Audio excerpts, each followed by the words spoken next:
बोले शंकर भगवान की जय। भगवती मैया की जय। श्री शिव महापुराण के अंतर्गत रुद्र संहिता जो कि द्वितीय संहिता है और इसके खंड युद्ध खंड जो कि पंचम खंड है, इसके अध्याय 30वें में आज हम प्रवेश करेंगे और जिसमें वर्णन है ब्रह्मा तथा विष्णु का शिवलोक पहुंचना, शिवलोक की तथा शिव सभा की शोभा का वर्णन, शिव सभा के मध्य उन्हें अम्बा सहित भगवान शिव के दिव्य स्वरूप का दर्शन और शंखचूड़ से प्राप्त कष्टों से मुक्ति के लिए प्रार्थना। सनत कुमार बोले, हे व्यास जी, उस समय ब्रह्मा सहित भगवान विष्णु अत्यंत दिव्य निराधार एवं अभौतिक शिवलोक पहुंचकर आनंदित तथा प्रसन्न मुख होकर भीतर गए, जो नाना प्रकार के रत्नों से निर्मित महोज्ज्वल और शोभा से युक्त था। गत्वा तदेव शविधिस्तदा व्यासिरमेश्वरः। गत्वा तदेव शविधिस्तदा व्यासिरमेश्वरः। शिवलोकं महादिव्यं निराधारं भौतिकं। निराधारं भौतिकं सहालादोऽभ्यन्तरं विष्णुर्जगामे मुदितानिनः। नानारत्नपरिक्षिप्तं विलसन्तमहोज्ज्वलं।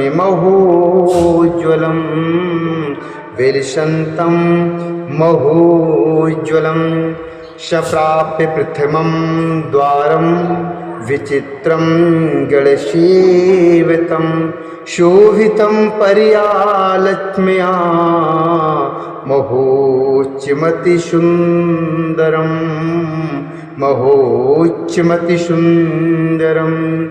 ददर्शि द्वारिपालांश्च रत्नसिंहासनैः स्थितान् शोभितान् श्वेतवस्त्रैश्च रत्नभूषणभूषितान्।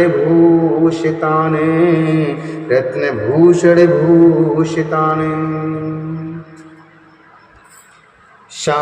प्राप्य प्रथमं द्वारं विचित्रं गणसेवितम्। उन्होंने गणों से सेवित अद्भुत अत्यंत ऊंचे परम सुंदर और अत्यधिक शोभा संपन्न पहले द्वार पर आकर श्वेत वस्त्रों से सुशोभित शोभितम पर्या लक्ष्म्या महोच्चमति सुंदरम। महोच्चमति सुंदरम।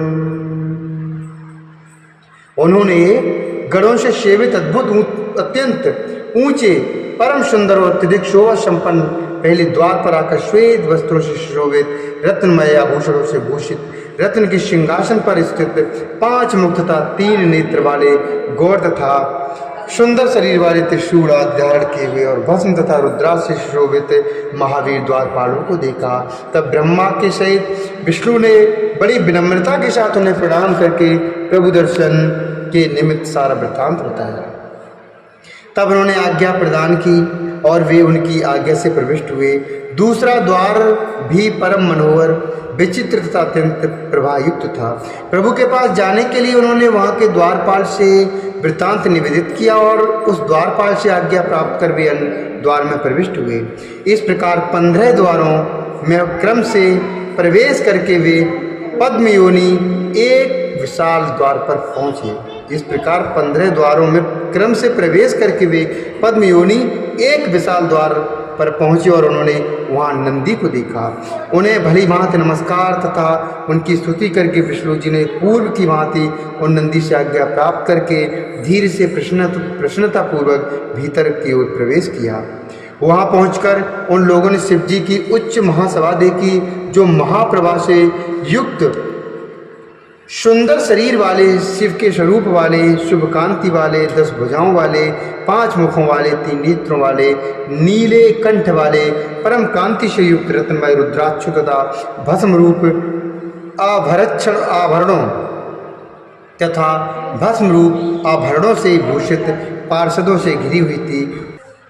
वह सभा उदीयमान चंद्र मंडल के आकार वाले चौकोर मनोहर श्रेष्ठ मणियों के हार से युक्त एवं उत्तम हीरों से सुशोभित, अमूल्य रत्नों से रचित, पद्म पत्रों से शोभित, मणियों के समूहों की मालाओं से शोभित, अनेक प्रकार के चित्रों से चित्रित तथा शंकर जी की इच्छा के अनुसार पद्मराग की श्रेष्ठ मणियों द्वारा रचित थी। उस सभा में स्वर्ण के सूत्रों से रोए हुए अत्यंत मनोहर चंदन वृक्ष के पत्तों के बंधनवार थे तथा उसमें श्यमंतक मणि निर्मित सैकड़ों सोपान बने हुए थे। उस सभा में इंद्र नील मणि के खंभे लगे हुए थे और वह अत्यंत मनोहर सुसंस्कृति तथा सुगंधित वायु से सुवासित थी।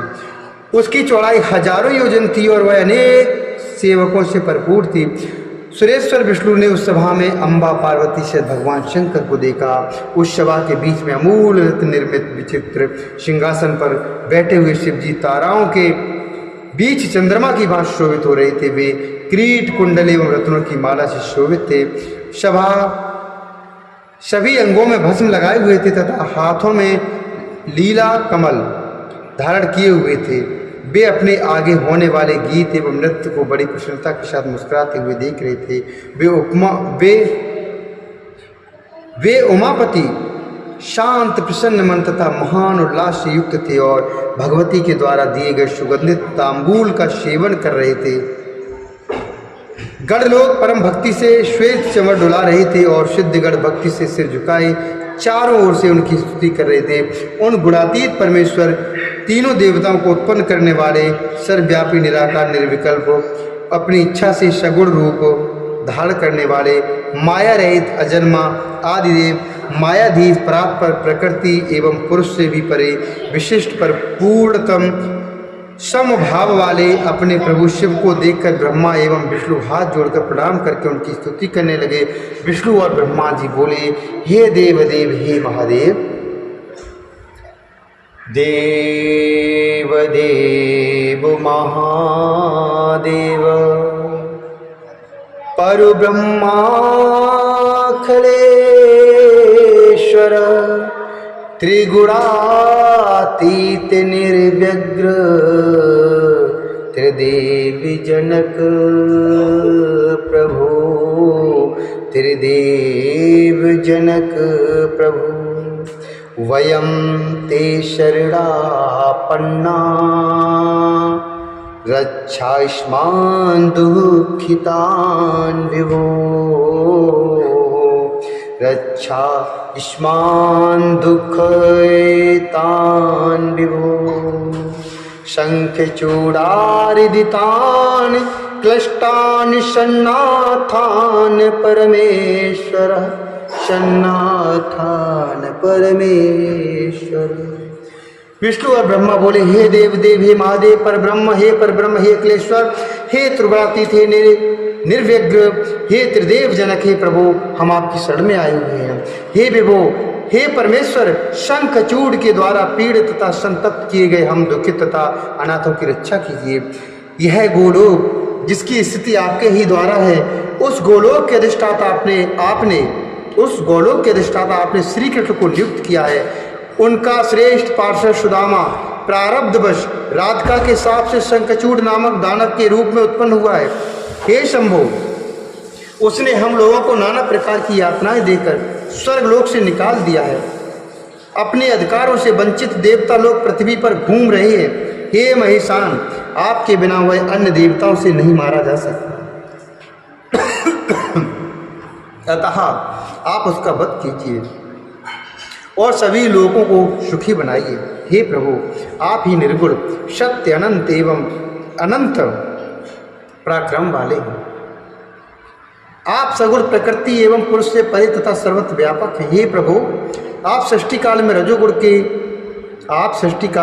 से ब्रह्मा के रूप में सृष्टि करते हैं। आप सृष्टि काल में रजोगुण से ब्रह्मा के रूप में सृष्टि करते हैं एवं पालन काल में सत्वगुण से युक्त होकर विष्णु के रूप में जगत का पालन करते हैं।